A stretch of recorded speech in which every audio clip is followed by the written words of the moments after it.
afternoon, John. Good afternoon.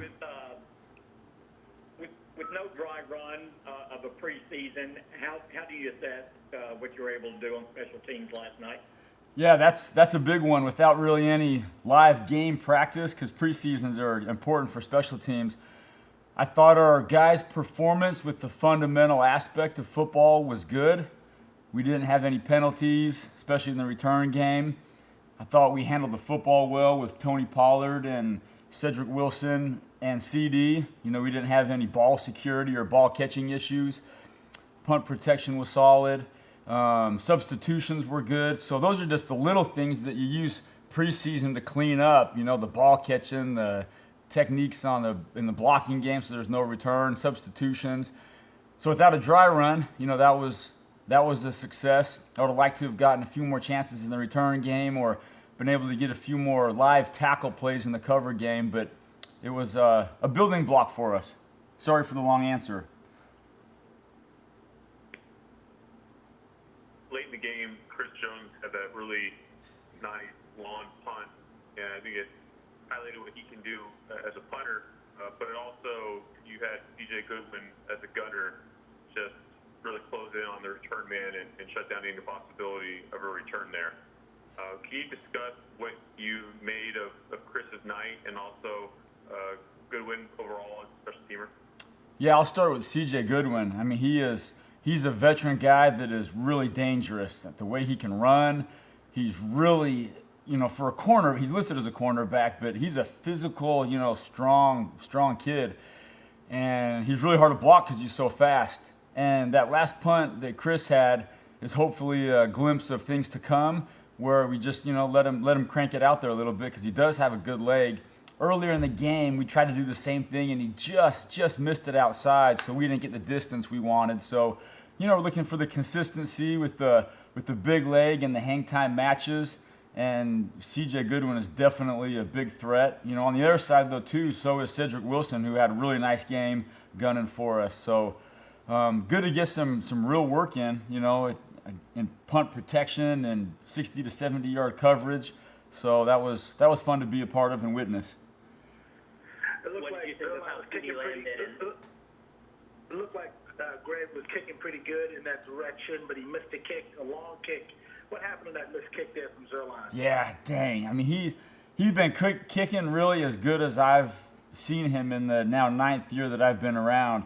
And he's crushed it. He missed it just because he's been kicking so well. He just missed it, just leaked a little bit out to the right. You know, a 53-yarder for him is not a long field goal. So, gosh, you know, that's one we want to have back because that's a money kick for him, and he just leaked it out to the right.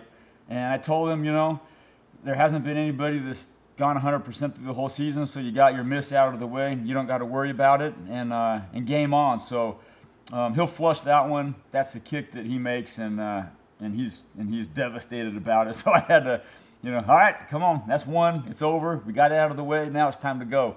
So he'll be fine. What did you think of overall just how CeeDee Lamb did as a returner? Really, really nice. You know, I talked to him before the game and said just make good decisions. If you like the ball and you want to return it, let's go. You know, if it gets a little bit trafficky, it's a little bit high and short, fair catch it and just wait for the ball as you want to run back. It's part of also protecting himself. And so it's not only ball catching and return running, it's decision making. And for his first game with a lot of things going on, that was pretty darn impressive. With Greg on the miss, when he flares it out to the right, is it more about his plant foot and where that is, if it's behind the ball or too far in front of the ball where he can't catch up? Yeah, it's you hit it right on. It's a technical thing, and he just opened his plant foot up just a little bit, which causes his hips to open up a little bit, and that's how you get those leaks to the right. You know, probably anybody that golfs can kind of say the same thing. You just open those hips up and you leave it out there, and it kind of leaks out to the right. So he knew it right when he did it, too. He came back to the sideline and, you know, dang it, I just opened my foot and it just leaked. And, you know, 53 yards is still a far enough distance where the goalposts get tight. You know what I mean? The ball's in the air a long time. And if it's a 30-yard field goal, it goes through, but it was just far enough away where it leaked outside. And dang. Yeah, that was too bad. But he's going to be just fine. He's going to be great. John, could you talk about the domino effect when you have a key starter on offense or defense like Jarwin and Vander Esch and they go down, and how that can ultimately affect special teams in terms of if Joe Thomas is starting at linebacker and how much you can use him on teams, or even with Blake Bell and Dalton Schultz?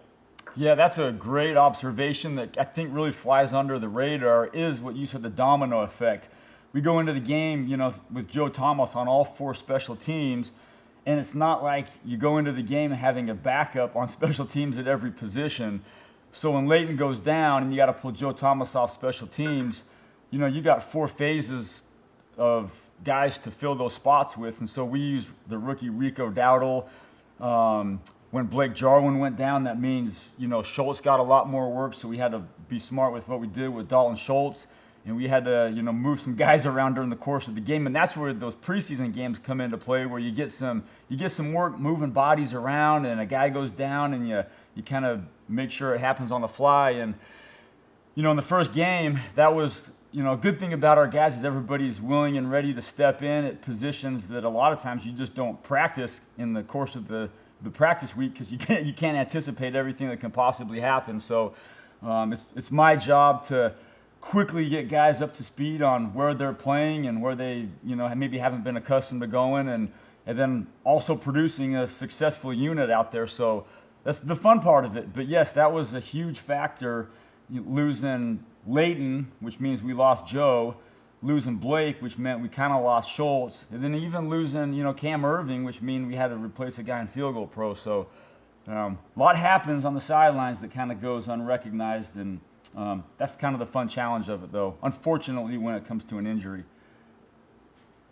If personnel stays in-house and would bring up, for example, McCune or Bernard, could you talk specifically about how those 2 guys did with their practice team reps in camp?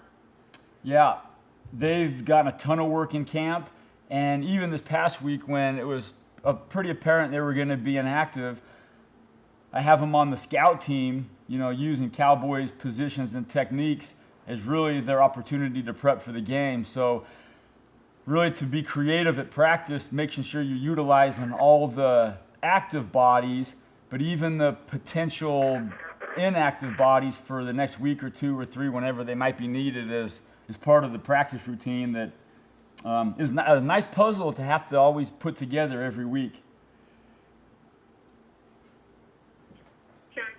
You talked about the desire to be aggressive on that 4th and 3 play.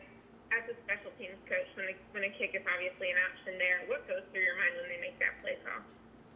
I would say, hell yeah, 100% of the time. And I'm not just saying that because, he's my boss. But, you have the opportunity on 4th and I think it was 2 or 3, down inside the 10-yard line to go up by 4. That puts a lot of pressure on the other team. And you could think I'm just saying this, but I believed in the call 100%. We weren't putting the field goal team out there and had to bring him back because we were surprised at the call. And, it's been said by some old school coaches, sometimes you got to risk it to get the biscuit. And we're trying to get that biscuit with a little bit of honey on top. And if we would have converted it and scored a touchdown, man, everybody, what a great call. And when it doesn't, then obviously you deal with the criticism, but we're all on board 100%.